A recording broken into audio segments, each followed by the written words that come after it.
প্রিয় পঞ্চম শ্রেণীর শিক্ষার্থী বন্ধুরা, এই ভিডিওটিতে আজ আমি তোমাদের দ্বিতীয় পার্বিক মূল্যায়নের উপযোগী পরিবেশ বিষয়ের একশের সম্ভাব্য প্রশ্নপত্র আলোচনা করব। আশা করি এই প্রশ্নপত্রটি তোমাদের ফাইনাল পরীক্ষায় বেশ সহায়ক হবে। চলে যাচ্ছি সরাসরি প্রশ্নপত্রে। এক দাগের দেখো, সঠিক বিকল্পের মাথায় টিক চিহ্ন দাও। ক দাগের ছিপ ছাতা দিয়ে মাছ ধরা হয়, তাহলে যেটা সঠিক হবে তার মাথায় তোমরা টিক চিহ্ন দেবে। পরেরটা দেখো, বাঁকুড়ার চারিদিকে শাল গাছের পাইন গাছের জঙ্গল আছে। বাঁকুড়ার চারিদিকে আমরা জানি শাল গাছের জঙ্গল আছে, তাহলে তোমরা শাল গাছের মাথায় টিক চিহ্ন দেবে।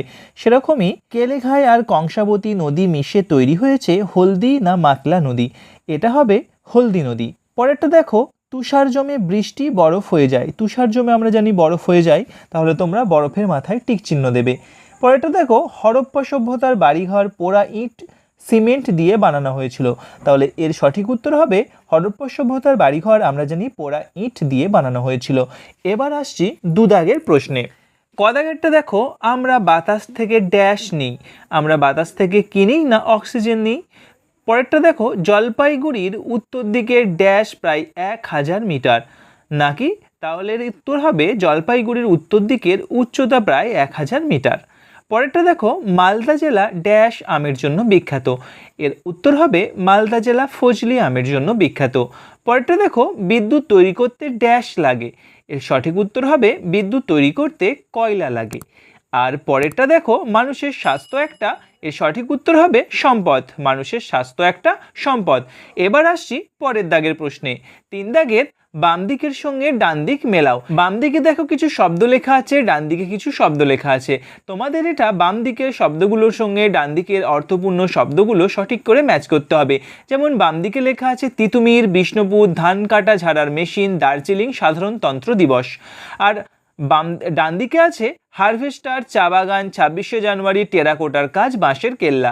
এখানে তোমরা মেলাবে তিতুমিরের সঙ্গে বাঁশের কেল্লা, বিষ্ণুপুরের সঙ্গে টেরাকোটার কাজ, ধান কাটা ঝাড়ার মেশিনের সঙ্গে হারভেস্টার, দার্জিলিংয়ের সঙ্গে চা বাগান আর সাধারণতন্ত্র দিবসের সঙ্গে 26শে জানুয়ারি।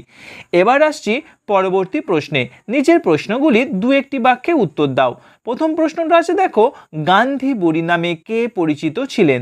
গান্ধী বুড়ি নামে পরিচিত ছিলেন কে না, এই উত্তরটা তোমরা নিজেরা অবশ্যই লিখবে। এবার আসছি সবুজ বিপ্লব কাকে বলে। পরবর্তী প্রশ্ন, সবুজ বিপ্লব কাকে বলা হয়। তারপরের প্রশ্ন, তোমার জানা যে কোনো 5টি মাছের নাম লেখো। তারপরেরটা দেখো, নিত্যবহ নদী কাকে বলে। আর শেষেরটা, জীব বৈচিত্র্য কাকে বলা হয়। বন্ধুরা, এই ছিল আমাদের আজকের আলোচনা। ভিডিওটি যদি তোমাদের ভালো লাগে বা ভিডিওটি থেকে তোমরা একটু উপকৃত হও, তাহলে অবশ্যই এই ভিডিওটিতে একটি লাইক করে আমাদের চ্যানেলটি সাবস্ক্রাইব করে নিও। আর তোমরা তোমাদের বন্ধুদের এই ভিডিওটি বেশি বেশি করে শেয়ার করে দিও, যাতে তারাও এই ভিডিওটি থেকে বেশ কিছুটা উপকৃত হয়। আর বন্ধুরা, এই প্রশ্নপত্র এবং এর সঠিক উত্তর যদি তোমরা PDF আকারে পেতে যাও, তাহলে সরাসরি যুক্ত হও আমাদের টেলিগ্রাম চ্যানেল হালদারস লাইব্রেরিতে। টেলিগ্রাম চ্যানেলের লিঙ্ক এই ভিডিওর ডেসক্রিপশনে দিয়ে দিলাম। ওখান থেকে তোমরা সরাসরি যুক্ত হয়ে যাও আমাদের টেলিগ্রাম চ্যানেলে। আমাদের টেলিগ্রাম চ্যানেলে এই প্রশ্নপত্র এবং এর সঠিক উত্তর খুব শীঘ্রই আপলোড করে দেওয়া হবে। ধন্যবাদ।